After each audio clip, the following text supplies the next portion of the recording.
John chapter 13 introduction. The reading part we did for the whole book of John up in the Cameron Highlands, Malaysia, the mountains. Now we are again at the mountains. Actually, yeah, well, I mean, it's a mountain. It's actually a caldera, so it's a dead volcano.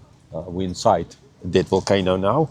And what happens to the insides of dead volcanoes? It rains and it fills up with water and you get lakes. So here's a lake. There's a few other lakes. So 3 lakes in this area. One very big one, not far from here. This is quite a big one as well. You can actually go on a boat trip or trips on this lake. So yes, this is an island of Bali, up in the mountains in this volcano, not far from Laki Laki volcano that is spewing acid into the air at the moment. Here, luckily not. Okay. This section, this chapter starts a new section in the gospel. A very important section, the Last Supper. In the other Gospels, we don't really see. We know it happened and it shows, it's written a little bit, but little in the other Gospels concerning the Last Supper. By far, John wrote the most about the Last Supper. The reason is simple. In the other Gospels, Jerusalem is seen as the one that sort of is going to... They're just the enemy. And nothing good comes from Jerusalem. While in this case now, in the Gospel of John, as his audience, they live in Jerusalem. They are the leadership in Jerusalem. They are the ones who will kill Jesus or who killed Jesus, right? So for that reason, he's not trying to, make life difficult for them, or he's not trying to, all of you are so evil and we are so good, and Jerusalem is just an evil base and nothing good can come out of Jerusalem. No, we've seen that in the Gospel of John, there's a lot of mention about all the good. Actually, well, yes, sure, there is, but there are people in Jerusalem who believed in him, unlike kind of in the other Gospels. Okay, so therefore, in this section, it starts off with the Passover, and in this chapter with the washing of the feet, and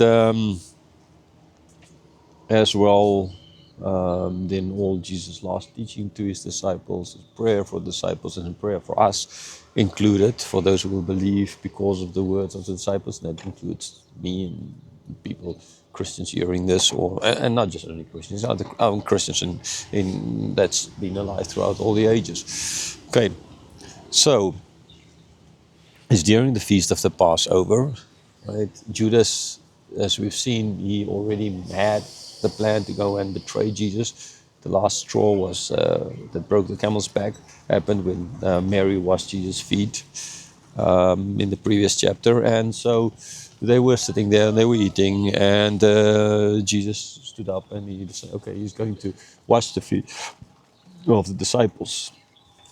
No one had an objection against that. I will understand we speak a lot about this whole act of the washing of the feet, because it's not the sacrament like some trying to make it in some churches, because they miss the meaning out of it. Out of this whole washing of the feet, they think of it as like Jesus just serving them. Yes, sure, there's a huge way of how the God-man serves them. But it's about not serving them with washing feet. This is about serving him with his life ultimately on the cross, right? So, but I will get back to that topic. Yeah. So Peter, yeah, right. He was like, "No way, you're not going to wash my feet." And Jesus said, "Well, if I don't, then you don't have any part of me." Then so then Peter's like, "Oh, wash not only my feet but my body and everything." After all of this, Jesus spoke of the fact that that not all of them are clean, are washing, but not all are clean, and asked him so then concerning if they understand the whole concept behind why he washed their feet, about the servant not being greater than the master. And now again, so some people interpret it as at first the primary meaning is just that you serve, right? Yes, sure, but that's not the primary meaning. That's a secondary meaning.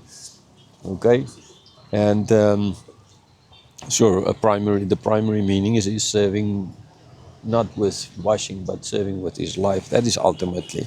And then he mentioned about the one that is going to betray him, and then Peter tried to ask, and he got John to ask, the beloved disciple. And it's actually interesting is here is the first time we say of the disciples whom Jesus loved, right? So to ask the question, and who is it? And Jesus said, no, answered him, and the one that took the morsel and give it to him. And then Jesus gave it to Judas, and he was told whatever he had to do, he had to do it fast. Okay, this whole joke about the person who played Christian roulette, and like, roulette, whatever, bad. And so like opening the Bible, putting his finger, and then he went and he hanged himself. He said, no, no, that can't be true, right? And there's like, and he drew it Christian roulette again with the Bible, pushed his finger, and he put on this finger is what you are going to do quickly. And yeah, so it's supposed to be a joke, but it's actually very sad to see what Christians do with the Word of God to kind of use this thing to predict their future. Anyhow, so the others didn't understand that what Jesus said, and that Judas is going to betray him. So he left, and they just thought that no, he needs to go and give money to the poor, or he needs to go and buy some food extra because he had the money back. We know that already. Then Jesus started speaking about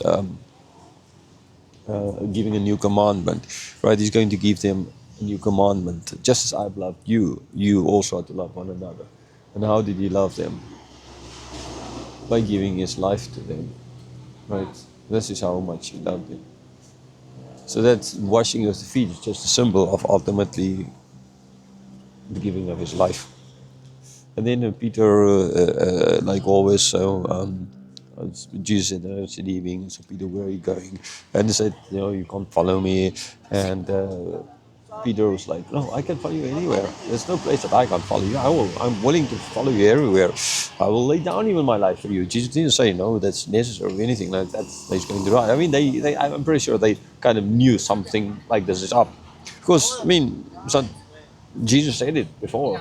Okay, in the other gospels we clearly see it. I mean, here in this gospel as well, Jesus said a number of times he's going to die. And so, yeah, I think they could understand the way the wind is blowing, but Peter added this, and then Jesus just the ends his chapter was saying, no, Peter, before the cock crows 3 times, you're going to deny me. That's just that. And that's how the chapter ends. That's how the chapter ends. Again, like on a kind of a hanging, on a bad note. He starts with serving them, and in the end they're going to betray him, they're going to deny him. We see humanity in this chapter, even the humanity of the closest people to him. Not very good at all.